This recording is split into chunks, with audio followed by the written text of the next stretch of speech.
हर हर महादेव आप सभी को। तो आज हम बात करेंगे कि जड़ और चेतन के बारे में। जड़ और चेतन ईश्वर की वो शक्ति है जिससे ये पूरी सृष्टि की रचना होती है। जड़ प्रकृति है और आत्मा चैतन्य स्वरूप है। हम अपने आसपास जितनी भी चीजें देख सकती है, उन्हें छू सकती है, वो सभी जड़ पदार्थ है। जड़ नॉन लिविंग थिंग्स है। जिस तरीके से पेड़ है, ये मिट्टी है, हमारा शरीर, जड़ का अपना कोई स्वभाव नहीं है और आत्मा चैतन्य है और वो सभी जड़ पदार्थ को चलाए रखने का काम करती है, जिससे जड़ पदार्थ अपना आकार लेने की कोशिश करता है और अपने कर्म करता है। इस दुनिया में जितनी भी दिखाई देने वाली चीज़ें हैं वो सभी बड़े पदार्थ की है जो सूक्ष्म पदार्थ का उग्र रूप है। क्या आपने कभी सोचा है कि एक बीज अपना आकार किस तरीके से ले पाती है? ऐसी कौन सी शक्ति है जो उसे आकार लेने में उसकी मदद कर रही है? चैतन्य शक्ति ईश्वर है जो हमारे आत्मा के रूप में हमारे शरीर में स्थित रहती है। शरीर जो है वो दो प्रकार के होते हैं, एक जांगम और एक स्थवर।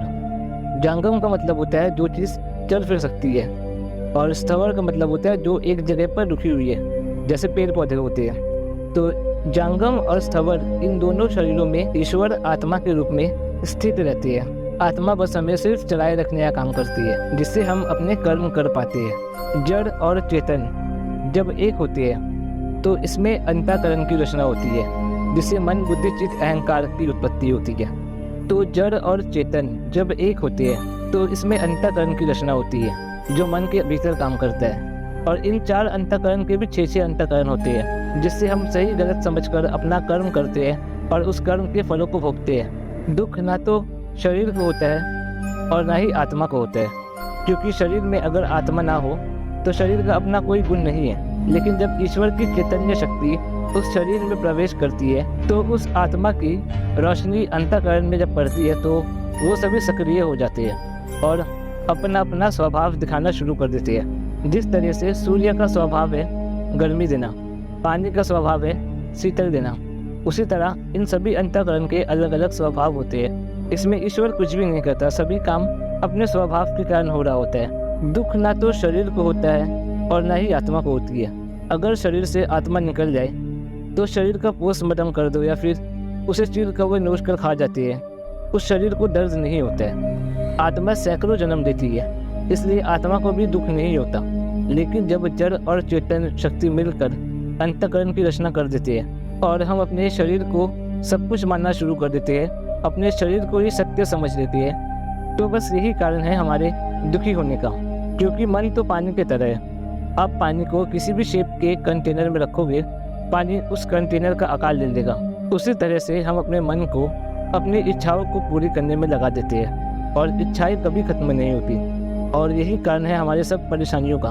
तो जब हम अपने मन को अपनी आत्मा में लगाना शुरू करते हैं, आत्मा की रोशनी जब मन पर पड़ती है तो लाइफ एक्चुअल में क्या है हमें ये समझ आनी शुरू हो जाती है। तो जितना ज़्यादा हम अपनी आत्मा की गहराई में उतरते जाते हैं, हम इस मटेरियल वर्ल्ड से उतना ही डिस्कनेक्ट होने लगते हैं। उस वक्त सुख की इच्छा नहीं रहती और दुख का कोई महत्व नहीं रह जाता, क्योंकि उस समय हम ये समझ लेते हैं कि ये सुख और दुख हमने खुद अपने लिए बनाए हैं, हमें कोई और नहीं दे सकता। आत्मा हमारे शरीर में ज्ञान स्वरूप है और शिव जी का एक स्वरूप बिजली के समान भी है, जिससे वो अज्ञान के अंधकार को दूर करके हमें ज्ञान की रोशनी प्रदान करती है। और जब भी हम ज्ञान के रास्ते में चलना शुरू करते हैं ना, तो हमें बहुत सी परेशानियों को सामना करना पड़ता है। और ये सभी परेशानियां हमें देवता आदि देते हैं, क्योंकि उन्हें ज्ञान पसंद नहीं है। क्योंकि ज्ञान का मतलब है मुक्त हो जाना, और देवता ये कभी नहीं चाहेंगे कि हम मुक्त हो जाए, क्योंकि देवता चाहते हैं कि हम बस अपने कर्म करें। क्योंकि ज्ञान का मतलब है मुक्ति, और देवता आदि ये नहीं चाहते कि हम मुक्त होए, वो चाहते हैं कि हम बस अपने कर्म करें, कि हम गृहस्थ जीवन जिए और गृहस्थ जीवन की ज़रूरतों को पूरी करने के लिए हम देवताओं की आराधना करें, उन्हें अलग अलग भेंट चढ़ाए, उन्हें पकवान चढ़ाए।